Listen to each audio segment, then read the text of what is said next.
can model excellence by breaking skills into small chunks and then replicate the strategy of that performance. How cool is this? Ready? How do you think you got most of your programs in the first place? How do you think you got them? I can tell you that the majority of them was one of two ways. Right, family influence. Feel free to chat in here. So I can guarantee it was one of two ways. One of them is you copied someone, you modeled somebody, whether it was a family. From 0 to 7 years old, we tend to model our family. From 7 to 13, we tend to model some of our close friends who we're stuck with. From 13 to 21, we start to choose our role models of the people that we want to.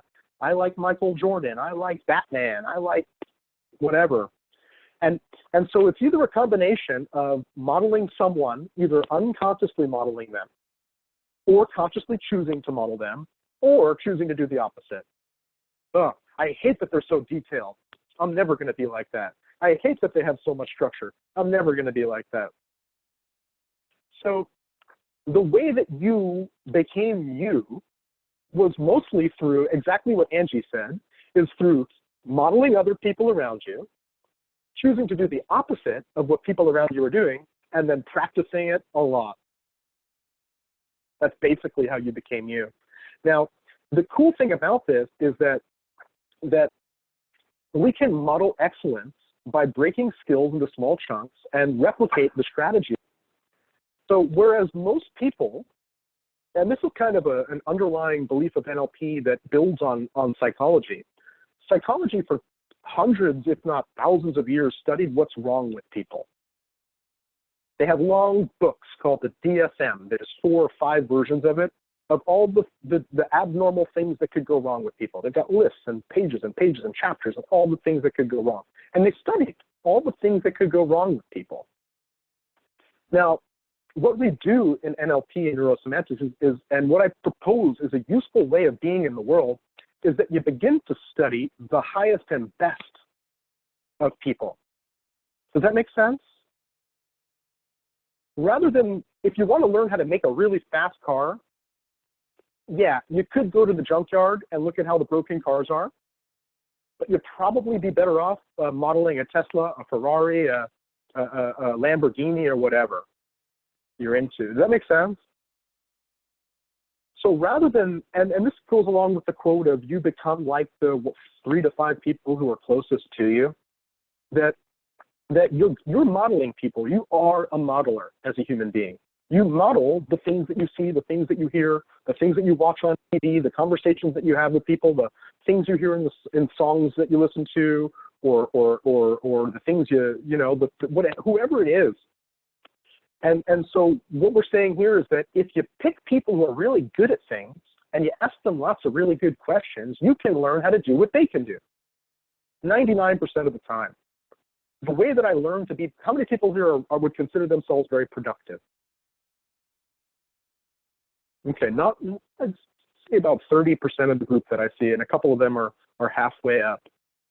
The way that I learned to be productive, because I used to not be productive at all, I can say that 100% congruently and confidently. The way I learned to be really productive was by finding people who are really productive and asking them lots of questions, learning how they do it, and spending time with them. The way I learned how to become a good coach is by spending time with people who are better coaches than me and asking them lots of questions and trying on what they do. The way I learned to be a great trainer.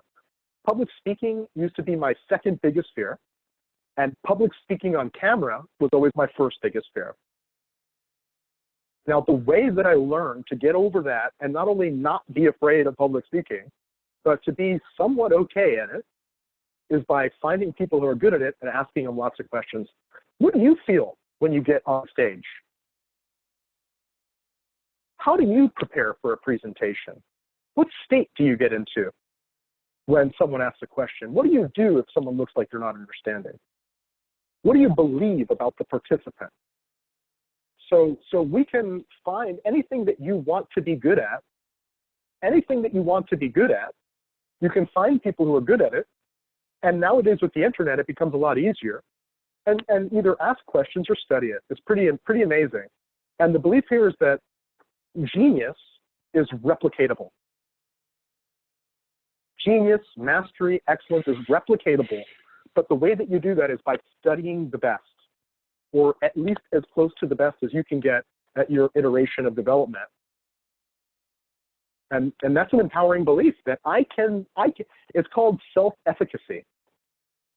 A lot of people are familiar with self-confidence or self-esteem. Self-confidence is a belief in myself or my performances, that I can do something. Self-esteem is a valuing of myself. Self-efficacy is a belief that I can do anything if I put my mind to it. And that's one of the foundational frames of mind or beliefs that leads to achieving mastery and success. And if you believe you can't, you'll prove yourself right.